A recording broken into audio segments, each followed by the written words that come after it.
Charandas Prajapati study corner में आपका स्वागत है। आज हम सन 1940 अगस्त प्रस्ताव क्रिप्स मिशन 1942 के संबंध में चर्चा करने जा रहे हैं। यह भारतीय संविधान के इतिहास के अंतर्गत हम चर्चा कर रहे हैं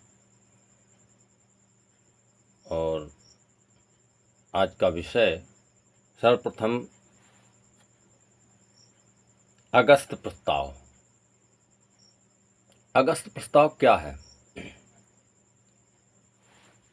अंग्रेज सन 1600 ईस्वी में ईस्ट इंडिया कंपनी को लेकर भारत आए और तब से अब तक लोकतंत्र की दिशा में उन्होंने कुछ सुविधाएं प्रदान की, कुछ सहूलियतें दी। नेताओं द्वारा, भारत के नेताओं द्वारा मांग उठाई जाती रही बीच बीच में। इसके तहत कुछ बातें आई यहाँ की परिस्थितियों के अनुरूप। जैसे 1857 की आज़ादी की लड़ाई के बाद ईस्ट इंडिया कंपनी के हाथों से ब्रिटिश सरकार के हाथों में बागडोर चली गई। तो शासन की बागडोर ब्रिटिश सरकार ने अपने हाथ में ले ली और इसके उपरांत समय समय पर इन्होंने लोकतंत्र की ओर कदम बढ़ाना शुरू किए। इन कदमों में से एक कदम 1940 अगस्त प्रस्ताव के तहत है। हम देखते हैं कि भारत के तत्कालीन वायसराय लॉर्ड लिनलिथगो ने हिंदू मुस्लिम समुदायों को संतुष्ट करने के लिए कुछ सुझाव दिए, जिन्हें अगस्त प्रस्ताव कहा जाता है। प्रस्ताव में लिखी मुख्य बातें यह थीं: एक, युद्ध के पश्चात प्रादेशिक शासन स्वतंत्रता डोमिनियन स्टेटस के अनुरूप भारत में पूर्ण उत्तरदायित्वपूर्ण सरकार की स्थापना होगी, जो लोकतंत्र की दिशा में एक बहुत बड़ा कदम है।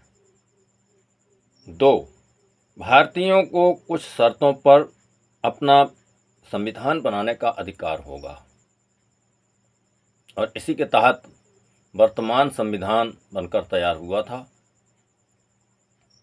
3, अल्पसंख्यकों को अपने हितों की रक्षा का आश्वासन। इसके तहत अल्पसंख्यक समुदाय के लोग अपने हितों की रक्षा के लिए कार्य कर सकते थे। 4, अंतरिम कार्यवाही के रूप में भारतीयों को वायसराय की कार्यकारिणी परिषद में काफ़ी संख्या में शामिल किया जाएगा और युद्ध सलाहकार परिषद एडवाइजरी वार काउंसिल की स्थापना होगी।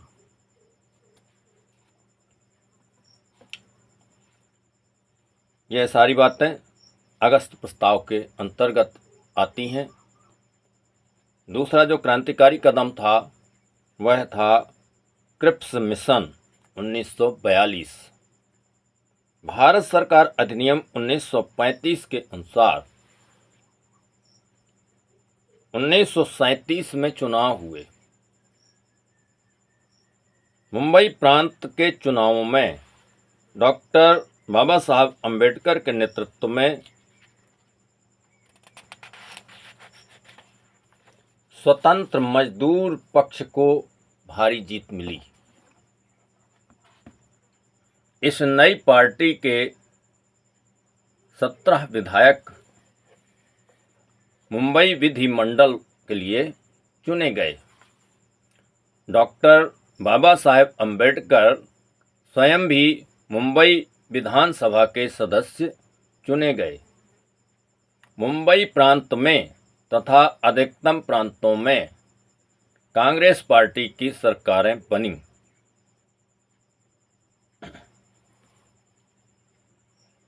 सन 1939 में प्रांतिक कांग्रेस सरकारों ने त्यागपत्र का मार्ग चुना।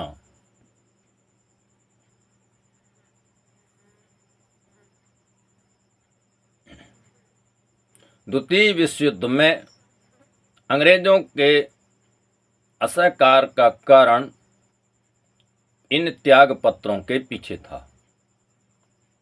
जो प्रांतिक सरकारों ने त्यागपत्र दिया, यह बहुत बड़ा कारण था।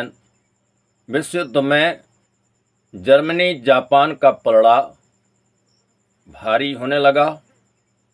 मित्र राष्ट्रों ने भारतीय सहायता की अनिवार्यता अनुभव की।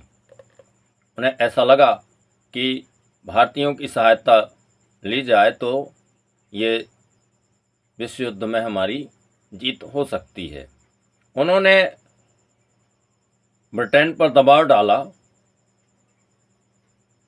कि भारत से आज़ादी का वादा करो और भारतीयों से सहायता लो।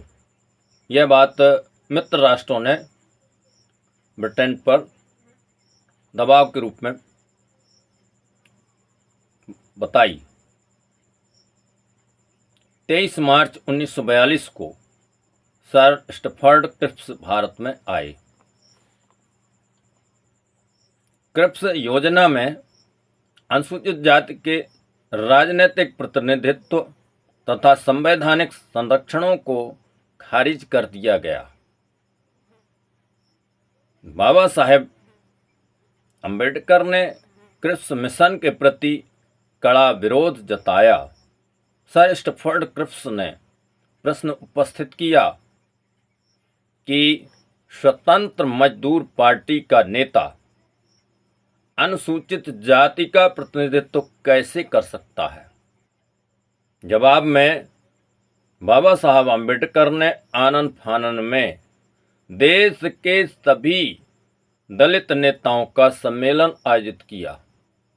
बहुत आवश्यक था ऐसा करना, क्योंकि अंग्रेजों को विश्वास दिलाना था कि बाबा साहब मजदूरों के प्रतिनिधि हैं, दलितों के प्रतिनिधि हैं। 19 जुलाई 1942 को नागपुर में शेड्यूल कास्ट फेडरेशन की स्थापना की गई। यह अनुसूचित जातियों का प्रतिनिधित्व करने वाली पहली राजनीतिक पार्टी थी जो बाबा साहब के नेतृत्व में बनी। इस पार्टी द्वारा पारित पहला प्रस्ताव था क्रिप्स मिशन के प्रस्ताव। यह अनुसूचित जाति से विश्वासघात है। धोखेबाज अंग्रेजों ने कांग्रेस को खुश करने के लिए अनुसूचित जाति से अब तक किए गए सभी समझौतों से पीठ फेर दी थी। अनुसूचित जातियों 1935 से पूर्ववर्ती नाम डिप्रेस्ड क्लासेस या बहिष्कृत वर्ग को, जो केवल राजनीतिक ही नहीं बल्कि सामाजिक और आर्थिक गुलामी की घोर यातनाएं सह रही थी। ब्रिटिशों ने केवल अपने व्यापारिक हितों के लिए असहाय छोड़ दिया। अंग्रेजों के इस धोखेबाजी के कारण अस्तित्व में आई शेड्यूल्ड कास्ट फेडरेशन की स्थापना से अनुसूचित जाति के राजनीतिक संघर्ष में नया मोड़ आया। इसे एक नई दिशा मिली। वर्तमान में जो लोकसभा तथा विधानसभाओं में अनुसूचित जातियों तथा जनजातियों के लिए आरक्षण मिला है, उसके पीछे बाबा साहब अम्बेडकर की दूरदर्शिता और संघर्ष था। इस बाबा साहब के योगदान को सारा देश आज भी मानता है, याद रखता है। आज की बात यहीं समाप्त होती है। वीडियो को लाइक करें, चैनल को सब्सक्राइब करें, कमेंट बॉक्स में अपने कमेंट अवश्य लिखें। धन्यवाद।